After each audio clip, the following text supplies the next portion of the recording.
হোসেন, তোর বউ তো এখন আমার কাছে। কি তোর কাছে নাকি? ও সিলানের পিরিত কত জায়গায় আছে? হ্যাঁ, এই পিরিত হবে গেছি, ও তুলে নিয়ে আইছি আমি। তুলে নিয়ে যাওয়ার কি দরকার? ওর যে চরিত্র, কোন কায়দায় যদি তোর একটু ভালো লাগতো না, ও তো পায়ে হেঁটে চলে যাইতো। আমি পারি না, আর পারি না। এই মজা নিস নে, খবরদার মজা নিস নে। 2 লাখ টাকা শিগগির রেডি কর, 2 লাখ টাকা দিয়ে তোর বউ ফেরত নিয়ে যা। হ্যাঁ, 2 লাখ নাকি? ওর কাবিনীর টাকা হলো 50,000, আর ওই 50,000 টাকা যদি আমি দিতে পারতাম, ওর আগেই তালাক দিতাম। তো 2 লাখের স্বপ্ন কোনটা দেখছিস?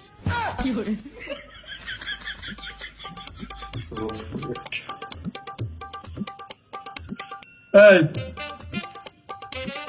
মাথাটা বিগড়িয়ে দিস নে, মিজাজটা খারাপ করিস নে। এক কাজ কর, তাহলে ওই 40,000 টাকা দে। 40,000 টাকা দিয়ে তোর বউটা শর্ট করে নিয়ে যা, আর কোনো কথা বানাইস নে।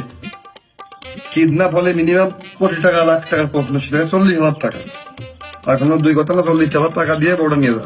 ভাই, ওই আপনি মনে হয় ওর কাছের তো দেখেননি।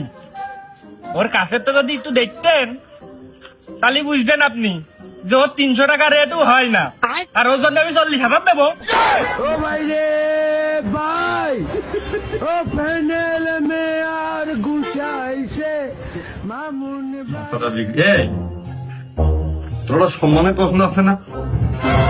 কাজ যে লোক সমাজে ওঠে, তোর বউ পলিয়ে গেছে বা হারিয়ে গেছে, বা তোর বউ ধর্ষণের শিকার হয়েছে, তোর মান সম্মানটা কম জায়গায় যাবে।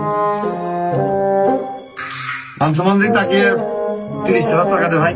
মান সম্মান নাকি?